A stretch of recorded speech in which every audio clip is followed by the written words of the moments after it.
në studio me akademiken dhe aktivisten njëherashi Sindi Sheri. Mirëmëngjes dhe faleminderit shumë që je në studio me mua. Mirëmëngjes, faleminderit. Dhe ashtu sikur se unë bëra një parashtrim, nuk e di sa e sakt isha, por gjithsesi ju jetoni në Suedi, keni ardhur në Tiranë për të dhënë kontributin tuaj ku?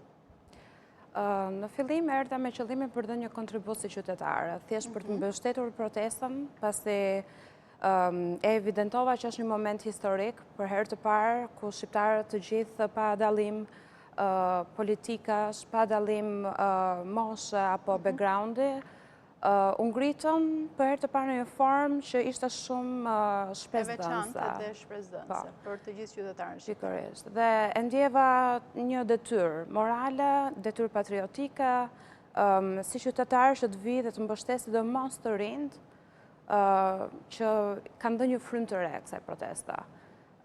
Me kalimin e kohës, më pas, mobilizimi i shumë shqiptarëve, si atyre që janë këtu në Shqipëri, por dhe atyre nga diaspora, pasi ka shumë që kanë ardhur vetëm për të mbështetur protestën, ishte dhe një nga avantazhet që solli kjo protestë, të krijuan disa ura lidhëse për të dhënë një kontribut edhe në forma të tjera. Dhe ja ku jeni sot. Ja ku jemi sot. Që prej fillimit të muajit qershor, që ka nisur kjo protestë në Tiranë, e deri më sot jeni në mbështetje të saj çdo ditë në shesh pra. Po.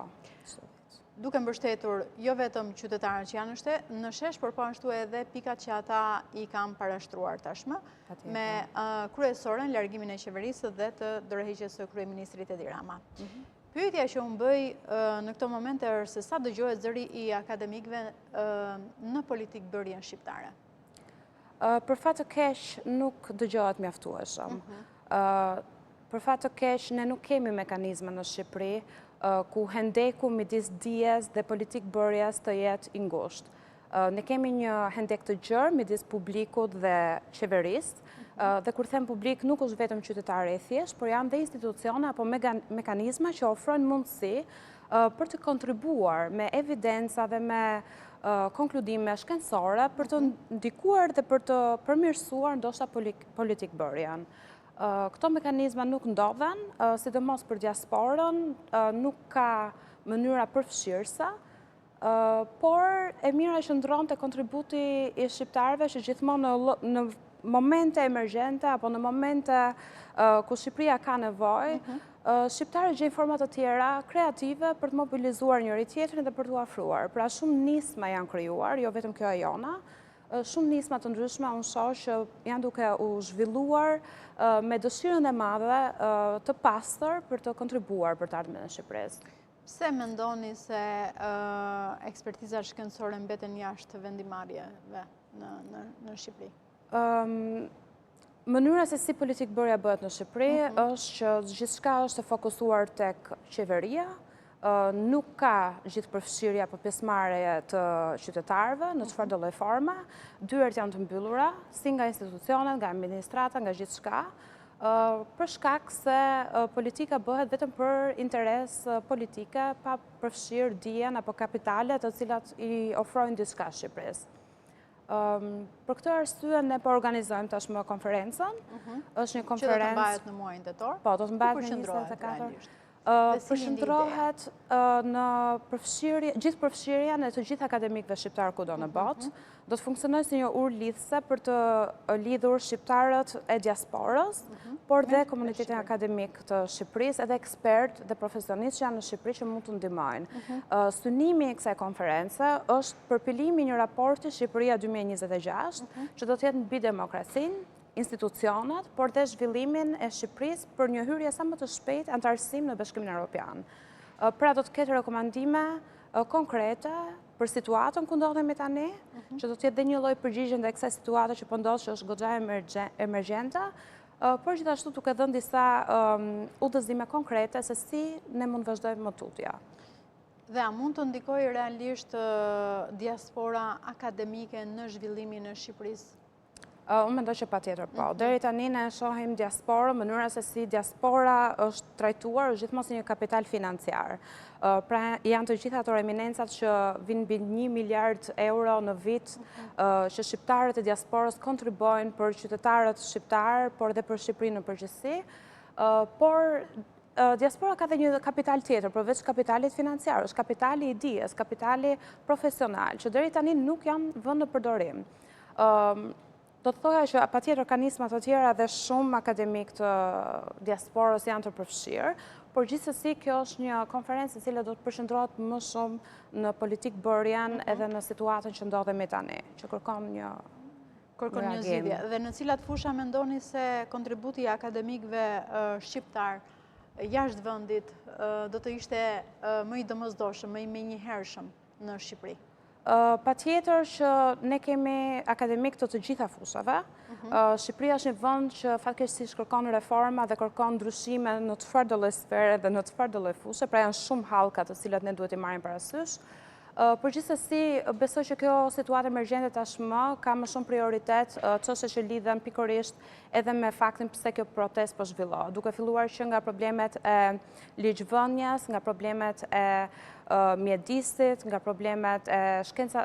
Pra, ne kemi ekspertë të shkencave politike, të marrëdhënieve ndërkombëtare, të ekonomisë, të çdo lloj fushë, filozofisë, çdo lloj fushë të cilët ata mund të japin kontribut bashkërisht në institucionet shqiptare. Po, patjetër. Dhe ju mendoni se institucionet shqiptare janë të gatshme të pranojnë këtë lloj bashkëpunimi që u ofrohet nga akademikët shqiptar jashtë vendit? Jo në mënyrë absolute, absolutisht, por do të ketë institucione me cilat ne do bashkëpunojmë dhe ne kemi shpresën që do të ketë institucione të cilat do ta marrin në konsiderat, por jo vetë institucione shqiptare, edhe institucione ndërkombëtare. Dhe do të jetë një raport i cili do të ketë rekomandime të cilat janë në të mirën e vendet. Pra nuk mund të anashkalohet një raport i cili vjen me bazë evidencë dhe me bazë shkencore. E çfarë pritet të dalë konkretisht nga konferenca shkencore që pritet të mbahet në muajin tetor? Synimi është që të hartohet raporti Shqipëria 2026 me një përfshirje totale të gjithë këtyre rekomandimeve për një demokraci më të sigur, për një demokraci më të fortë sipas standardeve europiane, por gjithashtu që mund të japin një pasqyrim të realitetit në të vërtetë. Pasi deri tani ne shohim shumë politikë bërje, shumë raporte ekzistuese të cilat janë më së shumti formale, pra bëhen në mënyrë procedurale, siç kemi parë edhe mbylljet e kapitujve për anëtarësimin në Bashkimin Evropian, që ndodhin në mënyrë shumë formale. Por do të jetë një raport i cili do të japë një pasqyrim të vërtet të realitetit shqiptar, ku ne ndodhemi. Dhe më pëlqen. Duhet parë se çfarë do të ndodhë në muajin tetor, kështu që unë të ftoj që tani për në tetor për një tjetër bisedë. Duhet të ndalem pak edhe tek ju vetë. Ju keni emigruar në Suedi në kohën kur keni qenë studente apo jo? Po, mbarova gjimnazin dhe pastaj lëviza për të kryer studimet e bachelorit edhe masterit, edhe pastaj mbeta. Çfarë keni studiuar? Unë kam studiuar për marketing, por pastaj pas studimeve për marketing kam kaluar në fushën e sipërmarrjes dhe medias, pra është një ndërthurje e sipërmarrjes më shumë me fokusin në startupe dhe në bizneset e reja dhe të mesme. Dhe po bëj tani doktoraturën në atë fushë, të cilën po e mbyll shumë shpejt. Suksese, dhe ndërkohë sa e vështirë apo e lehtë është jeta e një studenti jashtë vendit? Është shumë e vështirë. Duhet më flasësh konkretisht me ato që ju vetë keni kaluar gjatë viteve të studimit në Suedi. Si fillim është një shok kulturor, në fakt. Sepse duhet të njohësh edhe kulturën e një vendi tjetër. Sidomos sepse Suedia ku unë jetoj është një vend shumë i kundërt me Shqipërinë në të gjitha format. Është një vend i cili nuk lën hapësirë për të parashikuar se çfarë do presësh. Besoj që të gjithë shqiptarët që kanë studiuar jashtë kanë kaluar të njëjtat eksperienca, të njëjtat sfida atje, por janë gjëra që të bëjnë më të fortë.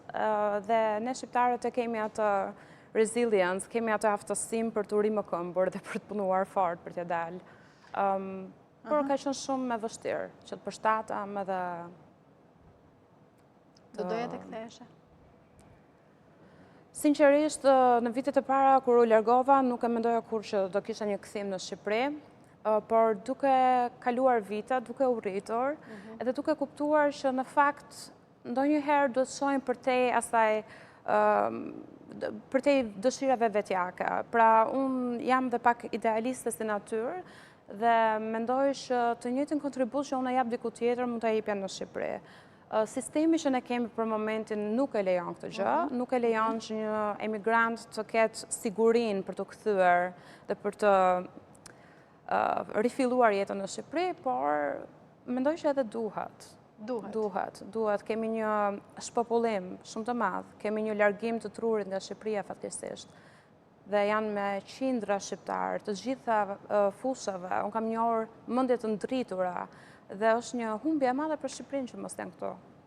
Që janë shqiptarë këto mendjet e ndritura. Shqiptarë të diasporës që i takoj dhe një. Çfarë do t'i sugjeroje ti si një studente ku rreth 13 apo 14 vite më parë keni emigruar, keni studiuar jashtë, pra në Suedi. Pra çfarë do t'u sugjeroje të rinjve sot? Të ndiqnin studimet në Shqipëri, që patjetër mendoj se e sugjeron, por që cila është thirrja juaj për ta?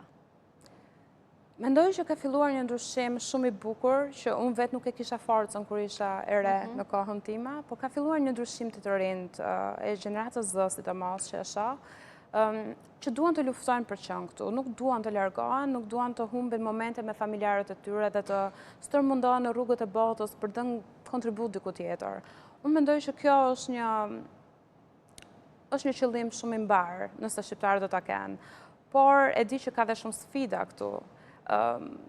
Normalisht shpresoj shumë që shqiptarët edhe nëse largohen, edhe nëse studiojnë diku tjetër, sepse për një arsye, për shkak të arsimit që ne kemi, është një zgjidhje më e mirë që të studiosh jashtë ose shkosh jashtë, por ta kenë gjithmonë në xhep atë dëshirën për qenë në Shqipëri dhe për të dhënë këtu kontribut. Patjetër. Ju familjen tuaj e keni këtu? Të shpërndarë në përbot. Bukur, të shpërndarë në përbot. Po, fatkeqësisht. Fatkeqësisht, sepse pavarësisht të gjitha rritjeve që bëjmë në fund të ditës, do t'jesh në atë tokën tënde ku flitet shqip edhe.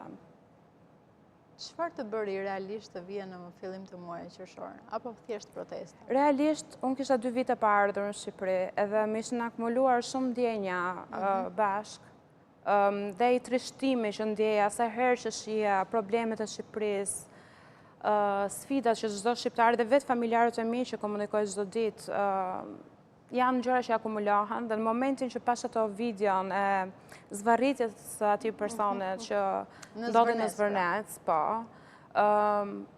aty mora një lloj shqetësimi shumë të madh. Edhe kur pash shqiptarët ishin ngritur, thash jo, ky është momenti që nuk mund të anashkalohet. Nëse nuk jam aty, do më ngeli peng që nuk isha në anën e sakt edhe të drejtë të historisë. Mendoni se do të bëhet histori me këto protesta? Mendoj që është bërë histori në fakt që tani. Unë e mendoj edhe në mënyrë largpamëse, nuk e mendoj vetëm që çfarë do ndodhi me këtë qeveri, po hiku kjo qeveri çfarë do ndodh. Unë mendoj që një Shqipëri ka një të ardhme edhe pas 10, 20, 30 vitesh, dhe këto të rinj që janë sot në protestë do të jenë nesër ata që do e udhëheqin Shqipërinë. Kështu që mendoj që është bërë histori me një ndryshim të mentalitetit dhe ndërgjegjes qytetare dhe rizgjimet. Unë të falenderoj shumë që të kisha në studio. Unë falenderoj shumë, je e këndshme.